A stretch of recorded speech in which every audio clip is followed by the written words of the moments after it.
Lung cancer డిటెక్షన్కి మనకి కావాల్సినటువంటి test and scannings చూసుకున్నట్టయితే, so depending on the situations oncologist will see and order the series of or battery of tests or investigations as per the requirement. So ప్రిలిమినరీగా మనం చేసేటువంటి test chest X-ray తర్వాత CT scanning of the lungs చేయడం జరుగుతుంది.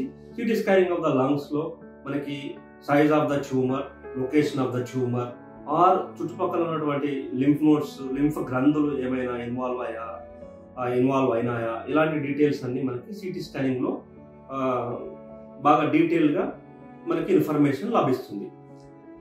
తర్వాత అవసరాన్ని బట్టి వేరే టెస్టులు కూడా చేయాల్సిన అవసరం రావచ్చు. అనగా ఫర్ ఎగ్జాంపుల్ మనకి లంగ్ క్యాన్సర్ ద్వారా బ్రెయిన్ ఇన్వాల్వ్ అయినట్లయితే బ్రెయిన్ ఎంఆర్ఐ కూడా చేయడం అవసరం పడుతుంది. అలాగే స్పైనల్ కార్డ్ ఇన్వాల్వ్ అయినటువంటి పక్షంలో ఎంఆర్ఐ స్పైనల్ కార్డ్ కూడా చేయాల్సి అవసరం పడుతుంది. అలాగే కొన్ని సార్లు whole body PET CT scanning కూడా అడ్వాన్స్ స్టేజ్ క్యాన్సర్స్ లో మనకి అవసరం పడుతుంది డెఫినెట్ గా. అనగా బేసికల్ గా ఏ పార్ట్ ఆఫ్ ది బాడీలో ఏ ఆర్గాన్ ఇన్వాల్వ్ అయింది అని క్లియర్ కట్ గా తెలుసుకోవడానికి మనకి పెట్ CT scan of the whole body కూడా అవసరం పడుతుంది. సో అవసరాన్ని బట్టి type of the tumour, stage of the tumour బట్టి మనకి ఇన్వెస్టిగేషన్స్ చేయడం జరుగుతుంది.